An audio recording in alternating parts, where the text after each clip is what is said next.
जय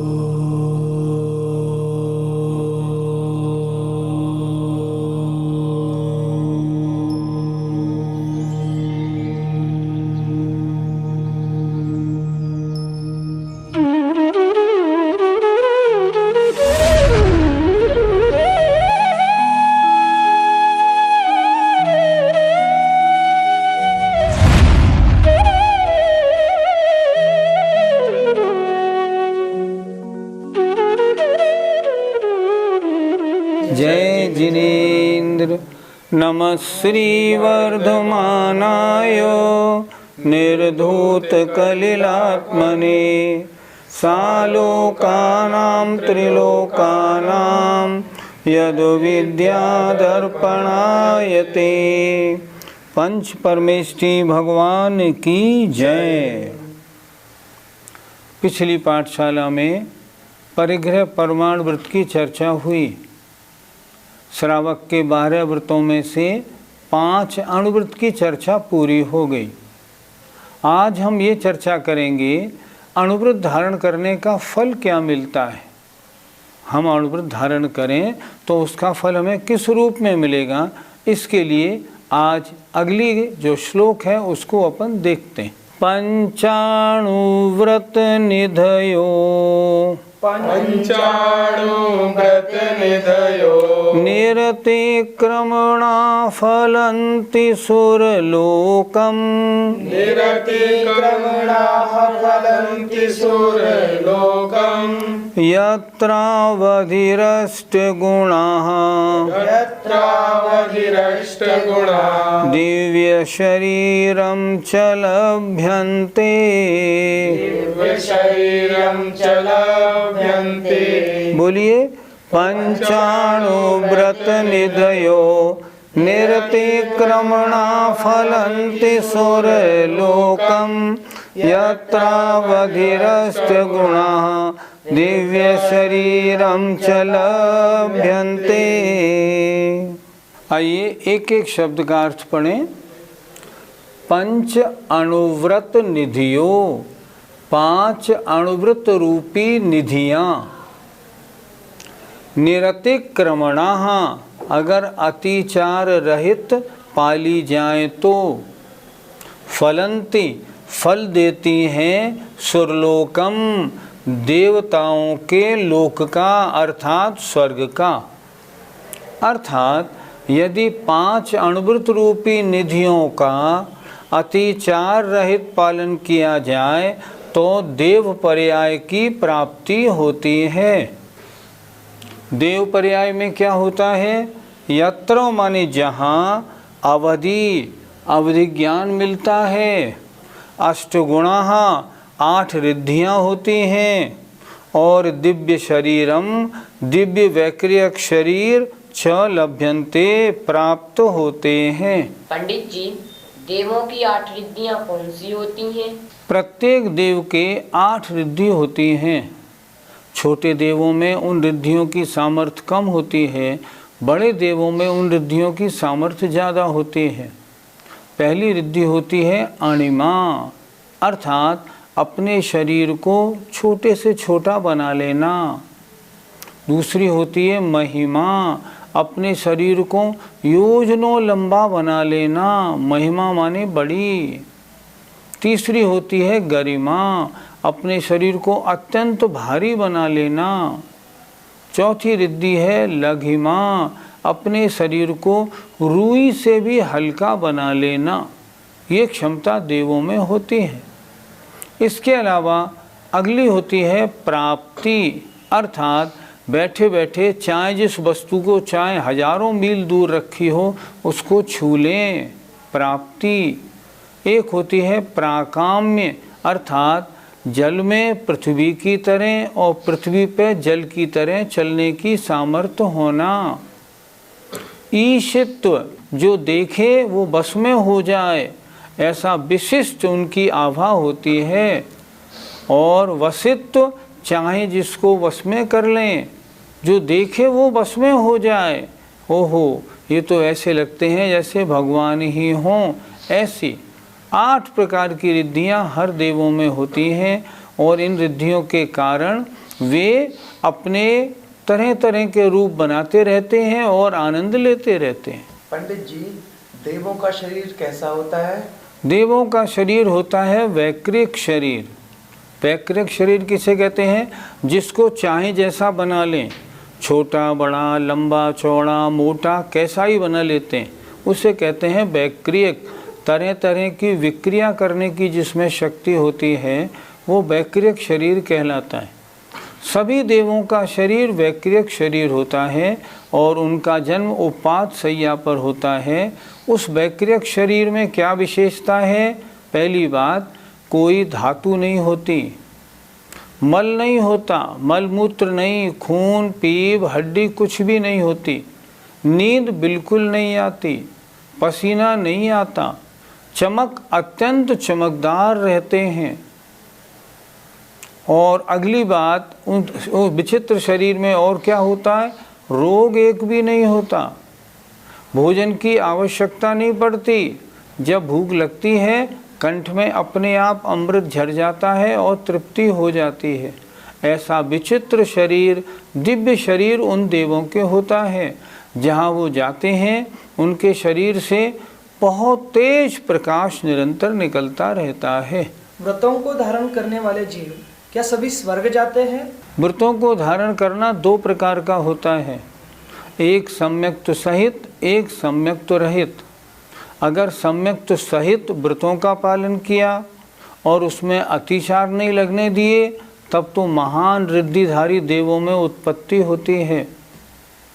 अगर व्रतों को धारण किया और व्रतों में दोष नहीं लगने दिए पर सम्यक दर्शन नहीं हुआ तो देव पर्याय तो मिलेगी लेकिन रिद्धिधारी देव नहीं बनेंगे। कारण क्या है? जिन जीवों के नरक आयु, तिरंचायु और मनुष्य आयु का बंद हो गया हो उनके व्रतों को धारण करने के विचार ही नहीं बनते। और जो व्रतों को धारण करते हैं सम्यक तो रहित हों या सम्यक तो सहित, उनको देव पर्याय मिलती है। लेकिन अगर व्रतों को धारण करें और उनमें दोष लगाएं तो उसका पाप फल भी बहुत बुरा होता है। इसलिए क्या करना चाहिए? जितने व्रतों का हम पालन कर सकें उतने व्रतों को लें।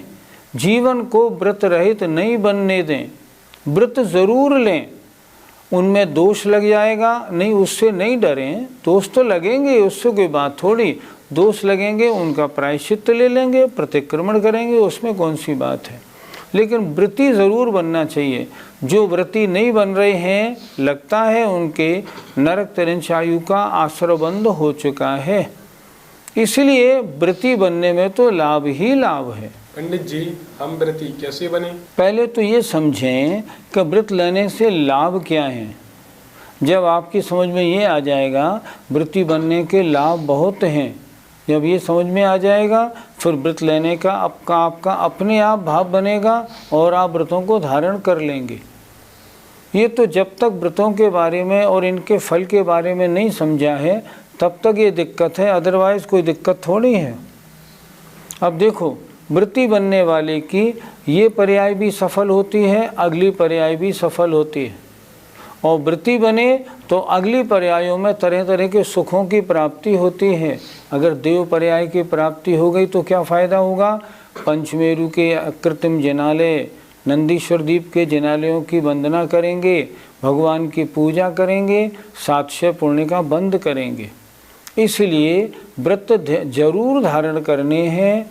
ये नियम ले लें, अव्रती मरेंगे नहीं, हम व्रत धारण करके ही मरेंगे। चाहे 2 प्रतिमा लें चाहे ज़्यादा लें, लेकिन अव्रती में मरना उचित नहीं। आचार्य समंत भद्र महाराज अब ये बताने जा रहे हैं कि 5 अणुव्रतों में कौन कौन शास्त्रों में प्रसिद्ध हुए हैं। आइए उनके बारे में सुनते हैं। मातंगो धन देवश्च, मातंगो धन देवश्च, वारिषेणस्ततः परः, वारिषेणस्ततः परः, नीलिजयश्च सम्प्राप्ताः, नीलिजयश्च सम्प्राप्ताः, पूजातिशयमुत्तमम्। पूजातिशयमुत्तमम्। बोलिए, मातंगो धनदेवश्च वारिसेणस्ततः पर नीलिजयश्च संप्राप्ता पूजातिशयमुत्तमम्। आइए इस श्लोक का अर्थ देखते हैं। मातंगो यमपाल चांडाल, धनदेव सेठपुत्र, वारिशेण राजपुत्र, नीली और जय कुमार, ये पूजातिशयमुत्तमम 5 अनुव्रतों में इनको उत्तम पालने के कारण पूजा के अतिशय को प्राप्त हुए हैं। अर्थात 5 अनुव्रतों में अहिंसाणुव्रत में यमपाल चांडाल, सत्याणुव्रत में धनदेव, आचौर्याणुव्रत में वारिशीण राजपुत्र और इसके बाद नीली ब्रह्मचर्याणुव्रत में और जय कुमार परिग्रह परमाणुव्रत में पूजा के उत्तम अतिशय को प्राप्त हुए हैं। अर्थात इन अनुव्रतों का पालन करने से इन 5 को अत्यंत पूजा और सम्मानित दृष्टि से देखा जाता है, अर्थात ये प्रसिद्ध हुए हैं। आइए ये 5 अनुव्रतों में प्रसिद्ध हुए हैं, इनकी संक्षेप से कथा सुनते हैं। पहली यमपाल चांडाल अहिंसाणुव्रत में प्रसिद्ध हुआ। राजा ने अष्टानिका के दिन में ये आज्ञा निकाली थी, कोई भी किसी जीव को नहीं मारेगा। लेकिन उस राजा के बेटे राजकुमार को जीव मांस खाने का शौक था, इसलिए उसने एक जानवर को मारा और उसके मांस का भक्षण किया। राजा को जब ये बात मालूम पड़ी, उसने राजकुमार को बुलाया और उसको प्राण दंड दिया। प्राण दंड देने वाला था कोतवाल, यमपाल नाम का कोतवाल, यमपाल नाम का चांडाल। यमपाल नाम के चांडाल को बुलाया, लेकिन वो घर पे नहीं था। क्यों नहीं था? क्योंकि उस दिन चतुर्दशी थी और चतुर्दशी को उसने एक नियम लिया था मुनि महाराज से कि मैं चतुर्दशी को किसी जीव की हिंसा नहीं करूँगा। नियम क्यों लिया था? उसको सांप ने काट खाया था। तब घर वाले उसको उठा के एक मुनि महाराज के पास ले गए थे। मुनि महाराज के शरीर की हवा लगने से उसका जहर दूर हो गया था। तो मुनि महाराज ने कहा अब कोई नियम तो लो। तो उनने नियम लिया, मैं 14 को किसी जीव की हिंसा नहीं करूँगा। अब उस दिन 14 थी। सिपाही आए यमपाल चांडाल को बुलाने, तो वो अंदर छुप गया और उसने अपनी स्त्री से कह दिया, उनसे कह देना चांडाल नहीं है, बाहर गए हुए। सिपाही बोले अरे बड़ा अभागा है, आज तो राजकुमार को मारना था, तो राजकुमार की सारी ज्वेलरी उसको मिल जाती, कितना लाभ होता। जो यमपाल चांडाल की पत्नी थी उसको थोड़ा लालच आ गया और उसने इशारा कर दिया कि यमपाल चांडाल वहाँ पे है। सिपाही गए और यमपाल को लेकर राजा के सामने पेश किया। यमपाल ने बोला मैं आज इसको नहीं मारूंगा। राजा को बहुत गुस्सा आई। उसने यमपाल चांडाल को और अपने बेटे को दोनों को बांध करके और तालाब में फेंकवा दिया ताकि दोनों मर जाएं। लेकिन यमपाल चांडाल अहिंसाणुव्रत में प्रसिद्ध हुआ, किस लिए? मैं हिंसा नहीं करूँगा, इसको उसने अपनी मजबूती से व्रत का पालन किया। इसलिए जब वो तालाब में फेंका गया तो वहाँ देव आए और देवों ने उनको सिंहासन पर बिठाकर और उनका सम्मान किया। तो अहिंसाणुव्रत में यमपाल चांडाल प्रसिद्ध हुआ। सत्याणुव्रत में धनदेव, 2 सेठ पुत्र थे, धनदेव और जिनदेव। धनदेव दोनों शामिल व्यापार करते थे। धनदेव तो ईमानदारी से अपना आधा हिस्सा जिनदेव को देता था, लेकिन जिनदेव बेईमान था, वो पूरा हिस्सा नहीं देता था। धनदेव ने जिनदेव की शिकायत राजा से कर दी कि ये मेरे साथ बेईमानी करता है। राजा ने उसको बुलाया और उससे कहा तुम सही काम क्यों नहीं करते? उसने कहा मैं सही काम करता हूँ। तब राजा ने क्या किया, दोनों का हाथ ऐसे कराया और दोनों के हाथ पर जलते हुए अंगारे रखे। धनदेव के हाथ में जब अंगारा रखा गया उसका हाथ नहीं जला और जिनदेव के हाथ में जब अंगारा रखा गया उसका हाथ जल गया। क्यों? क्योंकि धनदेव ने सच बोलने के नियम का पालन किया था। तीसरा, वारिशेन राजपुत्र। राजा श्रेणिक के पुत्र वारिशेन थे। वो रात्रि में सारे कपड़े उतार के और सामायिक किया करते थे। एक बार जंगल में ध्यान कर रहे थे तो एक चोर जो था वो रानी चेलना का हार चुरा के लाया और भागने लगा। उसके पीछे सिपाही दौड़े क्योंकि उस हार में चमक बहुत थी। अब उसने कहा मैं बचूं कैसे? तो उसने क्या किया कि वो हार वारसेन के आगे पटक दिया और वो चले गए। जब राजा श्रेणिक को मालूम पड़ा कि वारसेन के पास हार प्राप्त हुआ तो उन्होंने वारसेन को आज्ञा दी इनको दंड दिया जाए। लेकिन वो तो बिल्कुल सही थे, उन्होंने कोई गड़बड़ नहीं की थी। तब वारसेन को लाया गया और जब वारसेन को दंड दिया गया तब देवों ने उनकी रक्षा की।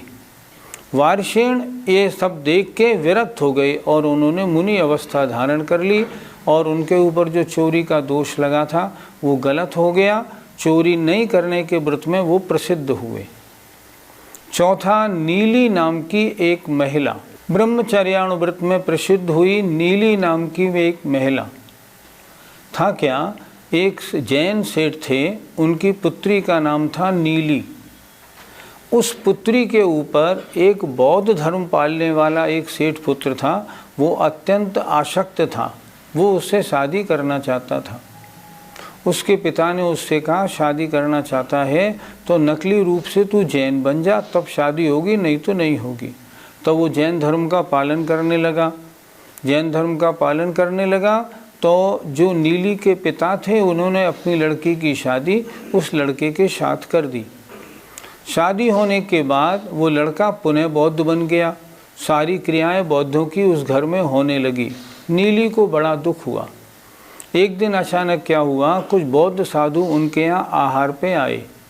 नीली ने क्या किया, उनकी जो जूते चप्पल थे उन जूते चप्पलों को सब बदार के काट के और उनकी सब्जी बना दी और सब्जी बना के उन बौद्ध साधुओं को खिला दी। जब बौद्ध साधु जाने लगे तो उन्होंने पूछा हमारे जूते चप्पल कहाँ गए? तो नीली बोली आप बताओ, हमें नहीं मालूम। तो नीली ने कहा वो आपके पेट में गए, आपने उनको खा लिया। जब उनको ये सुनते ही पलटी हुई तो उसमें उन चप्पल जूतों के अंश सब बाहर निकले और वो बात सत्य घटना हो गई। लेकिन इस बात को लेके जो नीली के ससुर थे बहुत नाराज हुए। सास ने क्या किया, नीली के ऊपर दोष लगा दिया कि नीली जो है इसका चाल चलन ठीक नहीं है, ये अन्य पुरुष के साथ अपना संबंध रखती है, इसलिए ये दोषी है। जब नीली ने ये बात सुना तो उसे बहुत दुख हुआ क्योंकि वो ब्रह्मचर्य में बहुत अडिग रहने वाली थी। वो मंदिर में गई, भगवान के सामने नियम लेकर खड़ी हो गई कि जब तक मेरे ऊपर ये दोष है तब तक मेरा अन्न जल का त्याग है। और वो उपवास लेके वहाँ मंदिर में ही बैठ गई। जब वहाँ के नगर देवता देवी को मालूम पड़ा कि नीली तो इतनी अच्छी है, उस पर दोष लगा दिया है, तो उसने क्या किया, रात को उस नगरी के जो दरवाजे थे उनको मजबूत बंद कर दिया और राजा को सपना दे दिया कि जो अडिग ब्रह्मचर्य पालने वाली महिला होगी जब उसका हाथ लगेगा तब ये फाटक खुलेंगे, नहीं तो नहीं खुलेंगे। सब महिलाएं आईं, सब ने हाथ लगाया लेकिन नहीं खुली। अंत में नीली को बुलाया गया। नीली ने जैसे हाथ लगाया फाटक खुल गए और पूरी नगरी में उसके ब्रह्मचर्य की जय जयकार हुई। इस तरह नीली ब्रह्मचर्य अणुव्रत में प्रसिद्ध हुई। पांचवें, परिग्रह परमाणु व्रत में जय कुमार। जय कुमार की एक सुलोचना नाम की पत्नी थी। ये जय कुमार रहे राजा भरत के चक्रवर्ती। इनके सुलोचना नाम की रानी थी। सुलोचना के साथ थे ऊपर स्वर्ग में। एक बार इनके सुलोचना एकमात्र रखने की इनकी बड़ी प्रशंसा हुई। तब देवों ने कहा लाओ हम इनकी परीक्षा लेते हैं। देव लोग वहाँ आए और वे एक बहुत सुंदर देवी के रूप में आए। उन्होंने जय कुमार से कहा आप हमारे साथ संबंध स्थापित करें। जय कुमार ने कहा, बिल्कुल नहीं, मेरे पास सुलोचना है, मैं उसके अलावा अन्य और किसी में कोई भी संबंध बनाने को तैयार नहीं। उन्होंने बड़ी कोशिश की, लेकिन जय कुमार ने स्पष्ट मना कर दिया कि बस मैं इसके अलावा और किसी को नहीं रखूँगा। इस तरह जय कुमार ने सिर्फ एक स्त्री का परिग्रह रखा, अन्य स्त्री परिग्रहों की बिल्कुल इच्छा नहीं की। परिग्रह परमाणु व्रत में वो प्रसिद्ध हुए। इस प्रकार ये 5 जो हैं 5 अणुव्रतों में प्रसिद्ध हुए हैं। शास्त्रों में इनकी कथाएं और डिटेल में हम लोग पढ़ सकते हैं। आज तो प्रोग्राम अगर बताएंगे तो बहुत लंबा हो जाएगा, इसलिए संक्षेप में हमने ये बात बता दी कि इस तरह 5 अणुव्रतों का पालन करने से ये 5 जीव प्रसिद्ध हुए। विशेष बात क्या है, जिन्होंने व्रत लिए और व्रतों का पालन अच्छी प्रकार किया और सामने समस्या आ जाने पर भी जिन्होंने अपने व्रतों को नहीं तोड़ा, उनकी देवों ने आके प्रशंसा की, देवों ने आके उनका सम्मान किया, उनकी पूजा की, उनको सिंहासन पर बिठाया और उनका अभिषेक किया। यमपाल चांडाल जैसे व्यक्ति का देवों ने सम्मान किया। उसका कारण क्या था कि जो अहिंसा का व्रत लिया था, उस अहिंसा व्रत का उसने पूरी तरह पालन किया। हमें भी चाहिए, हम भी जीवन में इन व्रतों को धारण करें और जो अपनी सीमा बना लें उससे बिल्कुल हिले नहीं।